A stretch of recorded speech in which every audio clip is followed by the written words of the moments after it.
Dios ha sido bueno, bueno es Dios. Muy buenos días, tomen asiento, gracias por su presencia con nosotros, gracias a los hermanos que están conectados también con nosotros. En su Biblia, por favor, Filipenses, capítulo 2, empezamos en el versículo 12, por favor. Filipenses, capítulo 2, verso 12.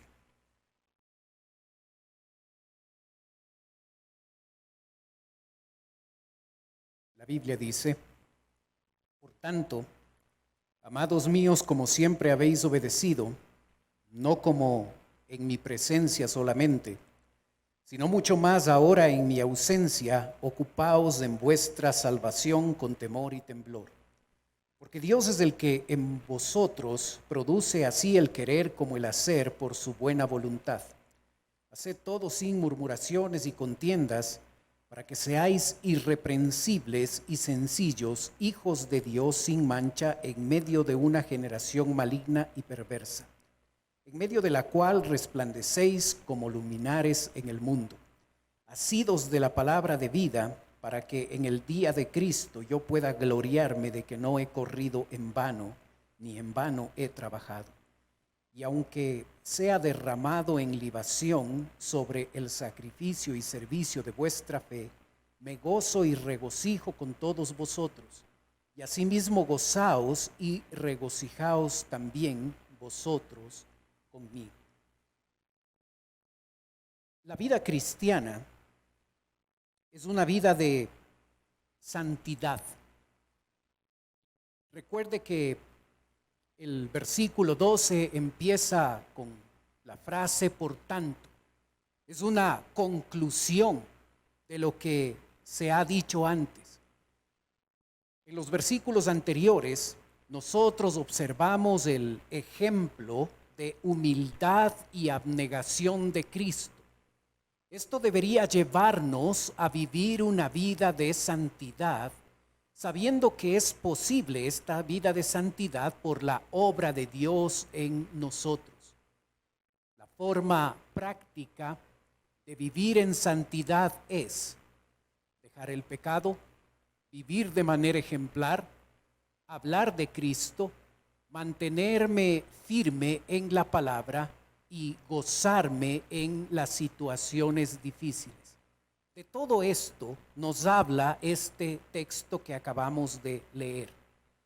En la vida de santidad hay una parte que le corresponde al creyente. El verso 12 nuevamente dice: por tanto, amados míos, como siempre habéis obedecido, no como en mi presencia solamente, sino mucho más ahora en mi ausencia, ocupaos en vuestra salvación con temor y temblor. La parte que nos corresponde a nosotros, los creyentes, es llegar a ocuparnos de nuestra salvación con temor y temblor. El verbo ocupaos es un imperativo, es una orden, es la parte central de esta oración. Se nos ordena a nosotros ocuparnos, llevar a cabo, trabajar minuciosamente significa ocuparse. El texto dice que debemos ocuparnos de nuestra salvación, no dice que debemos ocuparnos en producir nuestra salvación. Nosotros no podemos producir la salvación. La salvación no es algo que logramos, que trabajamos, que obtenemos como parte de nuestro esfuerzo personal. La salvación es por gracia, es una obra unilateral de Dios en la que nosotros llegamos a poner nuestra fe y nuestra confianza y recibir a Cristo como Salvador. Ocuparse en la salvación significa vivir una vida de santidad. Tiene que ver con nosotros, tiene que ver con que esa salvación obtenida debe ser mostrada y debe ser manifestada. Debe haber evidencias de nuestra salvación en nuestro diario vivir. Interesante que el apóstol, al referirse a los creyentes de Filipos, les dice a ellos que él tiene la confianza de que ellos van a llegar a obedecer, no solo como lo han hecho en su presencia, sino también mucho más ahora en mi ausencia. Nosotros tenemos un proverbio popular que dice: el ojo del amo engorda el ganado. Ese proverbio hace referencia a que cuando el jefe está viendo, el empleado trabaja. Interesante que el apóstol puede confiar en la obediencia de los creyentes de Filipos, aún él estando ausente. Y eso muestra un grado de madurez y de crecimiento espiritual donde él no necesita estar presente para saber y para confiar que los creyentes de Filipos van a llegar a obedecer en este mandamiento que él establece cuando les dice: ocupaos en vuestra salvación. Sabe, usted y yo nos ocupamos de muchas cosas. Muchas cosas ocupan nuestra agenda. Muchas cosas demandan tiempo de nosotros. Muchas cosas quieren nuestra atención.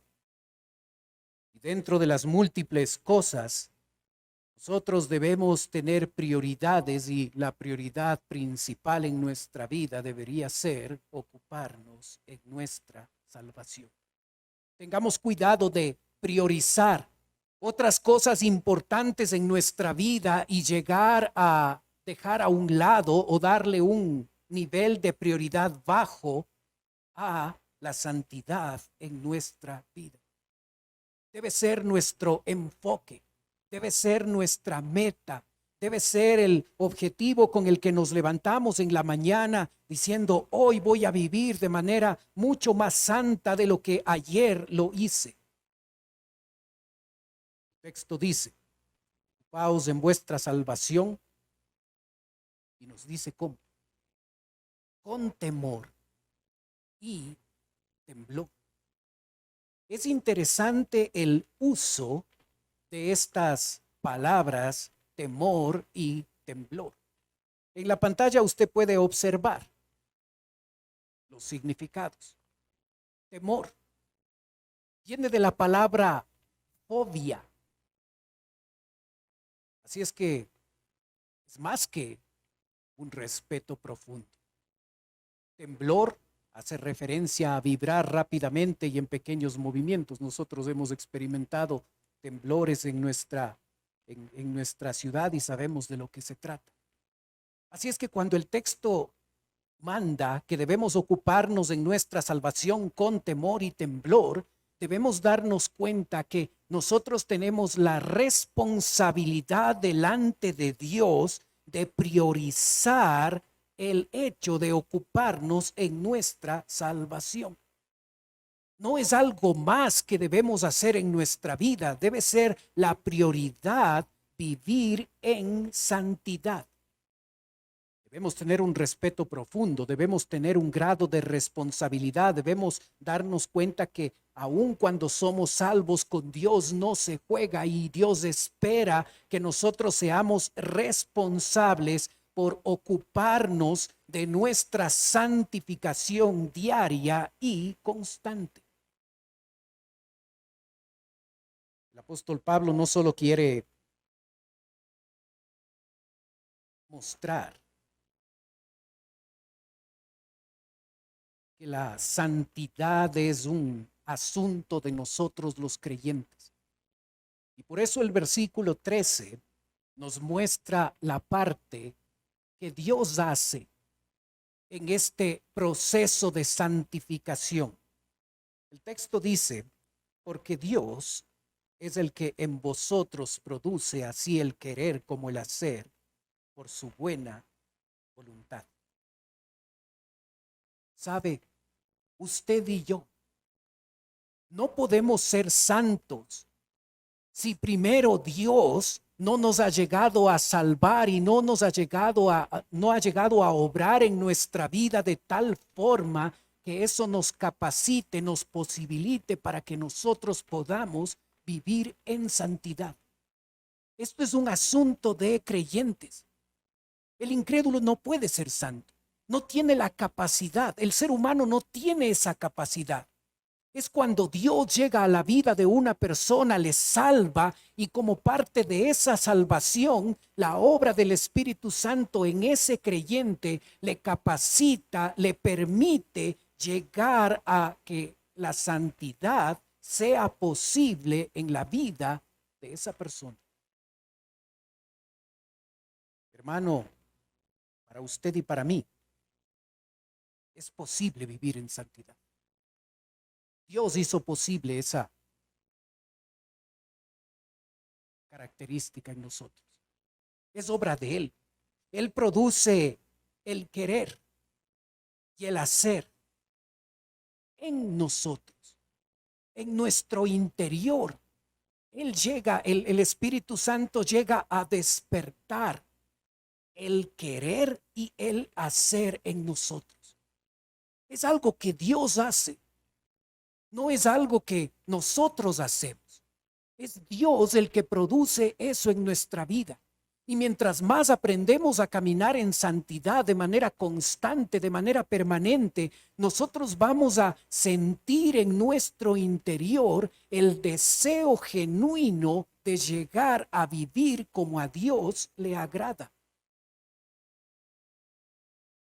Santificación involucra primariamente a Dios.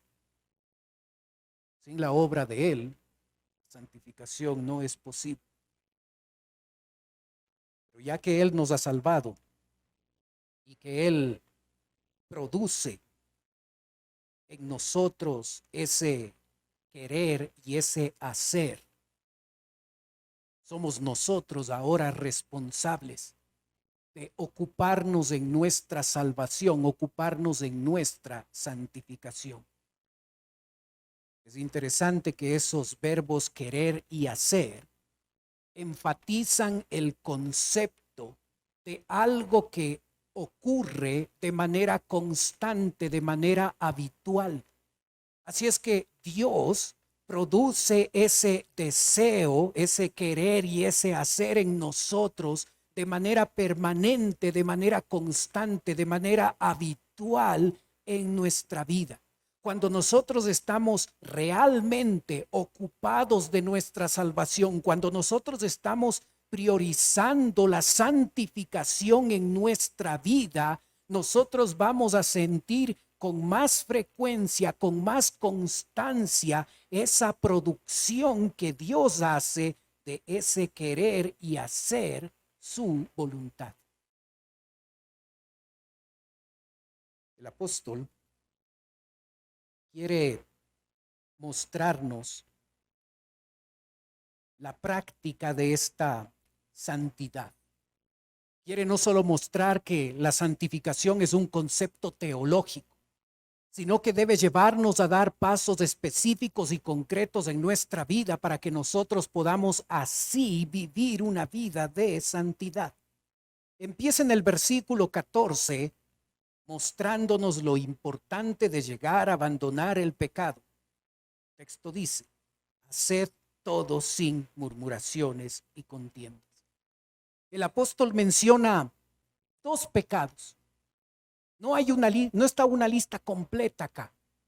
Y seguramente él menciona solo estos dos pecados, porque como usted recordará la semana pasada, uno de los problemas de fondo que tenían los creyentes de Filipos es esa falta de unidad. Ellos estaban peleándose entre sí.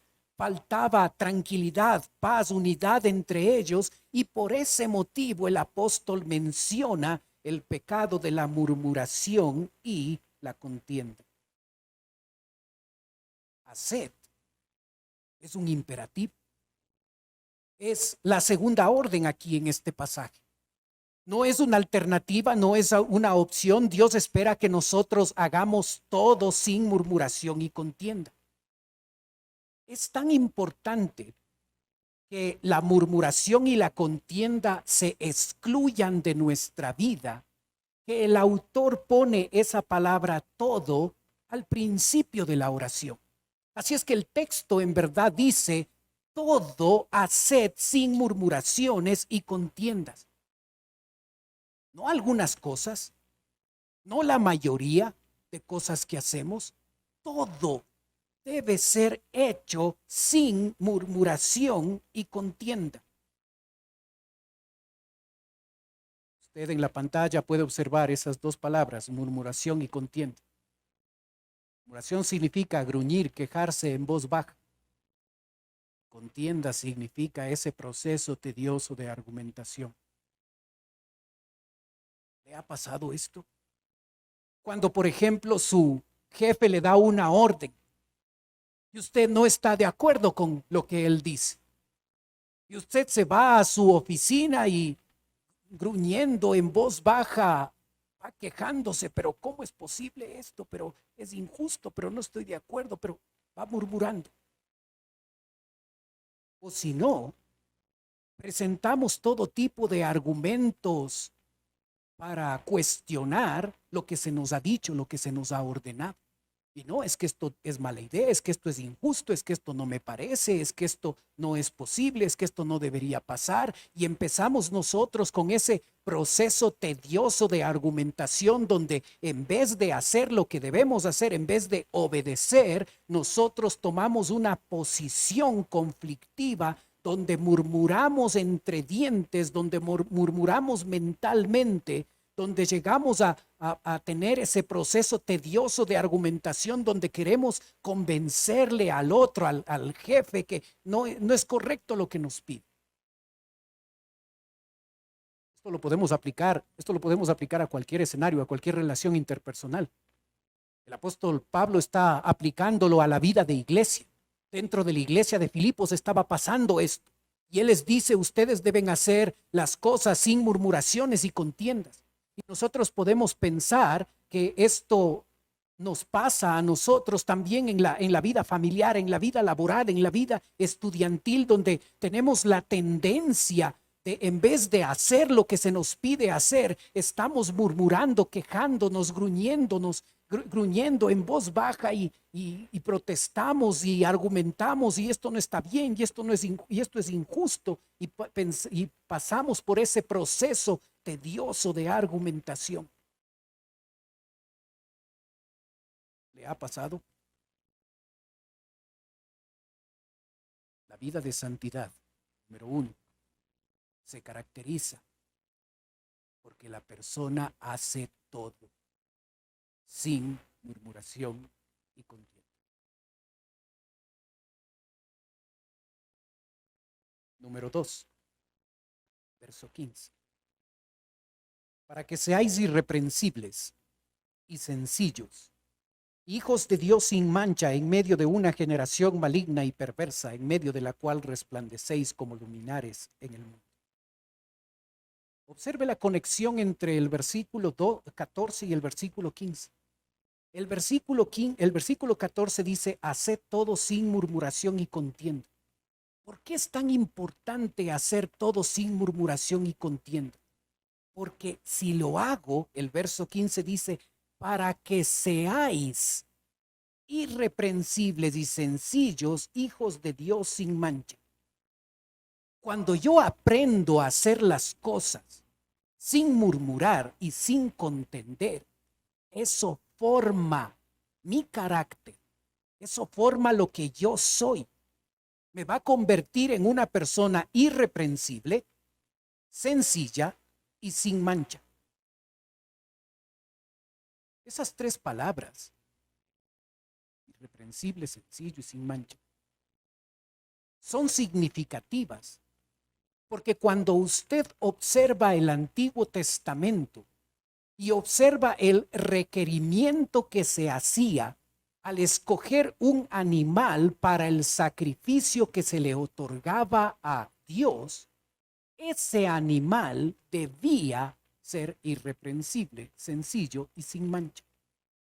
Esas 3 palabras están describiendo al sacrificio perfecto que un judío debía presentar a Dios a la hora de escoger un animal. Él debía ver que ese animal era irreprensible, sencillo y sin mancha. Y cuando lo ofrecía a Dios, entonces estaba ofreciendo un sacrificio perfecto, un sacrificio agradable a Dios.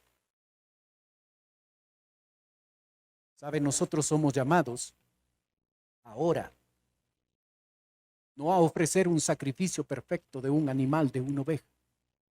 Nuestra vida debe tener estas características: irreprensible, sencillo, sin mancha. Así es que cuando nosotros vivimos de manera ejemplar, lo que nosotros estamos haciendo es ofreciendo a Dios un sacrificio perfecto. Tu manera de vivir ejemplar es el mejor sacrificio que puedes darle a Dios.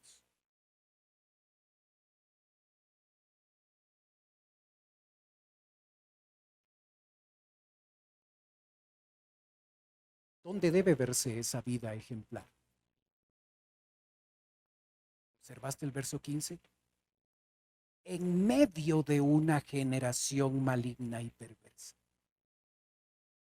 Nosotros debemos ser ejemplo entre nosotros, en nuestra comunidad, en nuestra iglesia, por supuesto. Pero donde más se necesita vidas ejemplares es en medio de la generación maligna y perversa. La gente que no conoce de Cristo, ella necesita ver un testimonio claro de la obra que Dios está haciendo. ¿Sabes? En este versículo 15, vamos a verlo en un ratito, lo ves ahí en la pantalla antes. Es que el texto habla de resplandecer como luminares en el mundo. Pero quiero que te des cuenta de los dos elementos que llegan a conformar el testimonio de un cristiano. El testimonio de un cristiano está formado por una vida ejemplar.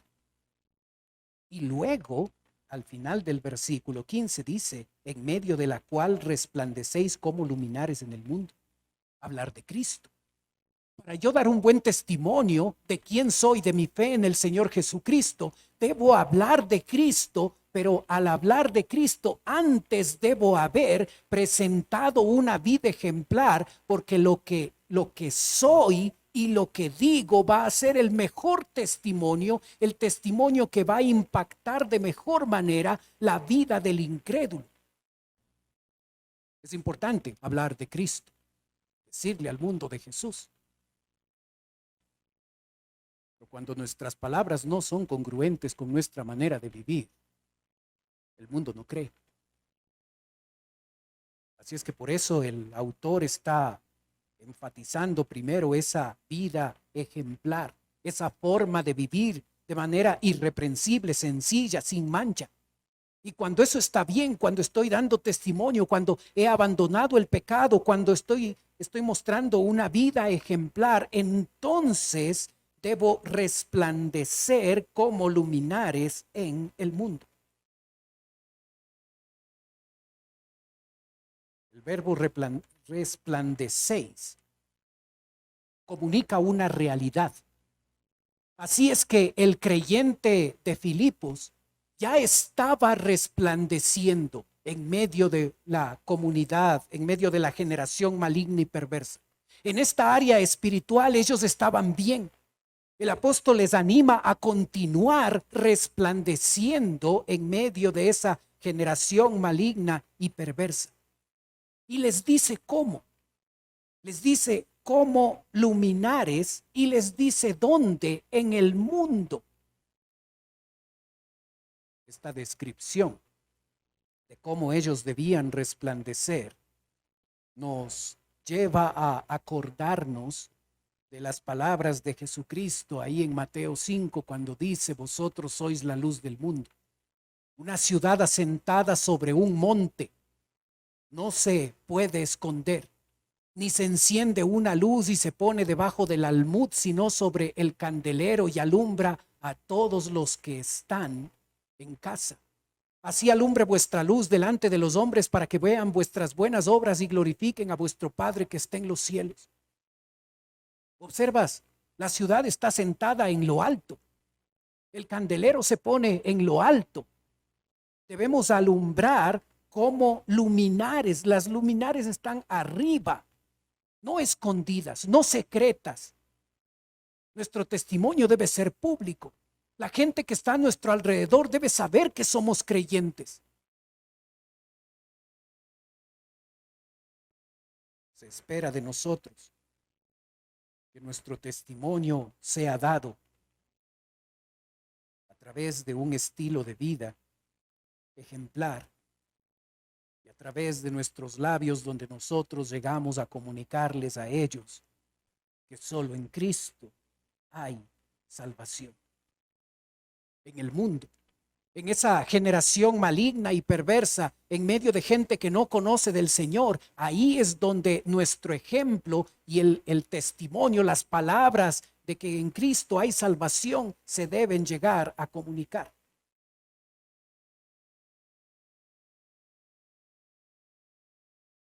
El verso 16 nos muestra a nosotros una cuarta práctica de nuestra santidad. El texto dice: asidos de la palabra de vida, para que en el día de Cristo yo pueda gloriarme de que no he corrido en vano ni en vano he trabajado. Asidos, agarrados de la palabra de vida. Hermano, los creyentes de Filipos están pasando por circunstancias difíciles. Y una de las cosas importantes cuando se enfrenta este tipo de circunstancias es abrazarse de la palabra de Dios. Las circunstancias difíciles que nosotros estamos pasando son una evaluación perfecta de nuestra vida espiritual.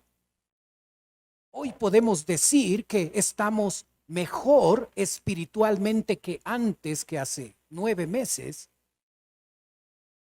o estamos peor. Depende de cuánto nos hemos asido de la palabra. Debemos aprender a mantenernos firmes en la palabra de Dios. Debemos llegar a darnos cuenta que es importante no vivir con convicciones prestadas, con convicciones de otras personas, de otros líderes, de otros pastores. Nosotros necesitamos abrir la Biblia, leer la Biblia, meditar en ella, estudiar las Escrituras para sacar de ella las convicciones personales que necesitamos, con las que necesitamos vivir cada día. Esto es un asunto personal. La enseñanza de otros es importante y es útil, pero yo necesito vivir con mis propias convicciones, no con las convicciones de otros. Yo necesito permanecer constante y firme en mi vida cristiana, y es la Biblia en la vida de un creyente lo que llega a formar estabilidad y firmeza en el diario vivir.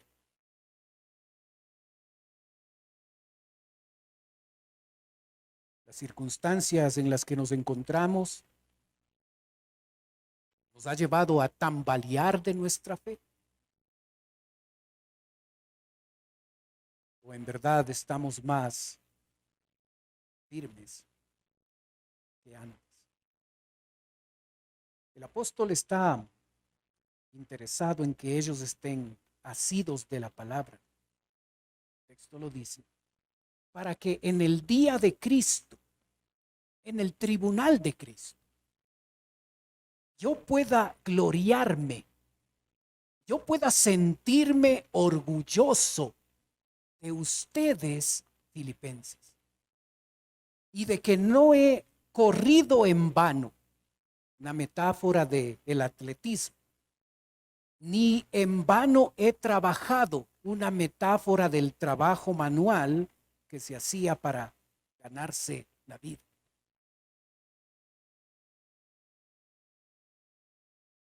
¿Observas? asidos de la palabra. Un creyente que practica la santidad es un creyente que está asido de la palabra, que no está conforme con un devocional de 5 minutos, con un devocional al apuro, que dedica tiempo a la palabra de Dios, a estudiarla, a meditar en ella. Un creyente que camina en santidad se caracteriza porque experimenta el gozo de Dios, cualquiera que sea su situación. En el versículo 17, el apóstol Pablo dice: y aunque también sea derramado en libación sobre el sacrificio y servicio de vuestra fe, me gozo y regocijo con todos vosotros. ¿Qué es esto de sea derramado en libación? El apóstol sabe muy bien a quién está hablando. Está hablando a un grupo de creyentes que primariamente son gentiles. La mayoría son gentiles. Los gentiles tomaban una copa de vino cuando llevaban sus sacrificios a sus ídolos y vertían el contenido de la copa antes de presentar el sacrificio. Presentaban el sacrificio, tomaban otra copa de vino y volvían a vertir el contenido de la copa sobre el sacrificio. Esa imagen sea derramado en libación. El apóstol Pablo toma esa práctica pecaminosa, incorrecta, dirigida a los ídolos, que los creyentes de Filipos iban a entender muy bien qué significaba ser derramado en libación, y él lo aplica a su propia vida, y él habla de que él está dispuesto a morir por su fe. Y aunque me toque ser derramado en libación sobre el sacrificio y el servicio de vuestra fe, yo me gozo y me regocijo con todos vosotros. Él ha aprendido, cualquiera que sea su situación, aún la situación extrema de morir, él ha aprendido a gozarse y a regocijarse a pesar de su situación.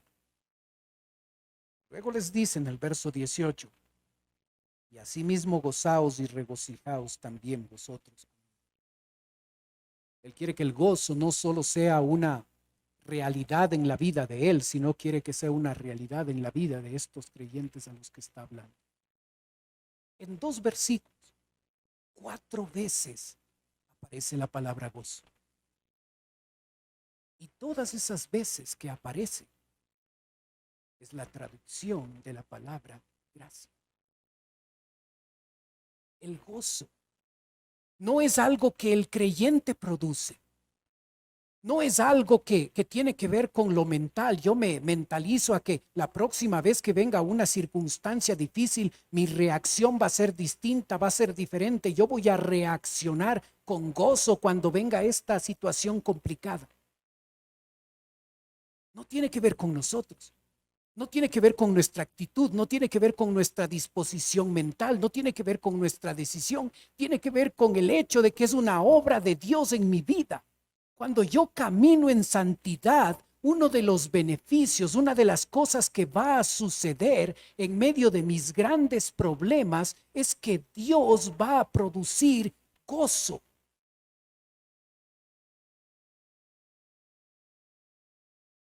Mucha gente está desesperada. Mucha gente ha perdido la paz. Ha perdido muchas cosas, ha perdido gente, ha perdido trabajo, ha perdido muchas cosas. Ha perdido la paz, ha perdido la tranquilidad, ha perdido.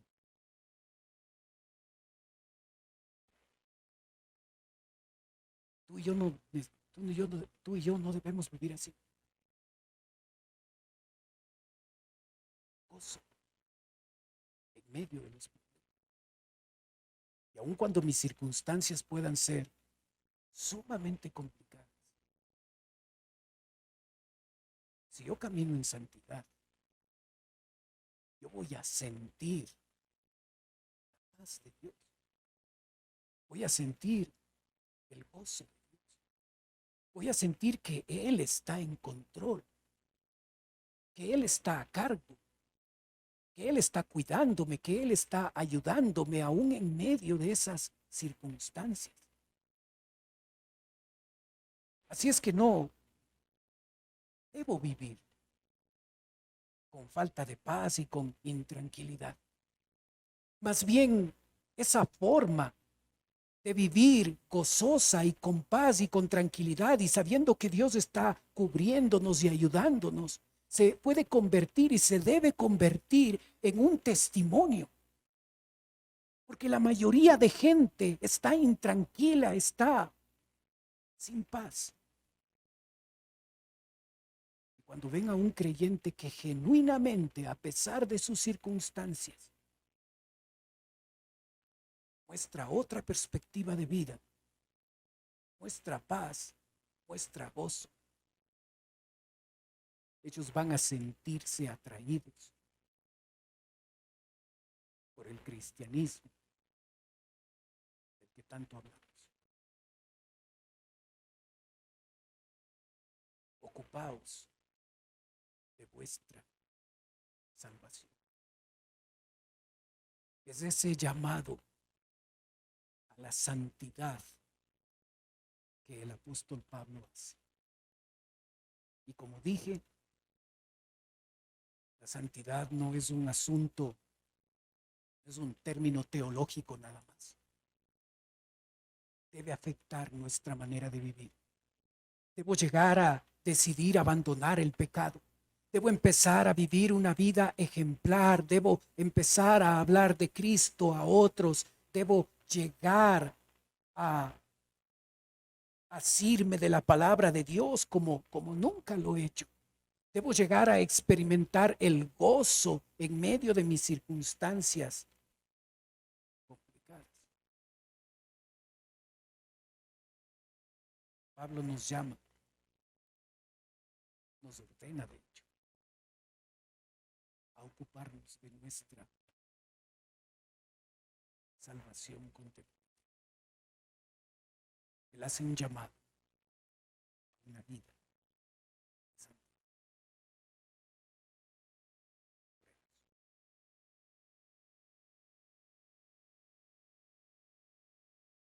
Padre Celestial, queremos darte gracias por tu palabra, Señor. Pedimos, Padre, que nos ayudes a aplicar estas verdades a nuestro día. Que tomemos la decisión de dar la importancia, dar la prioridad que debe tener la vida de santidad. Y a mostrar, abandonando el pecado, viviendo vidas ejemplares, hablando de Cristo, estando sujetos y firmes a tu palabra, experimentando el gozo. Solo tú puedes producir en nuestra vida. Pedimos tu bendición, Señor. Dios ha sido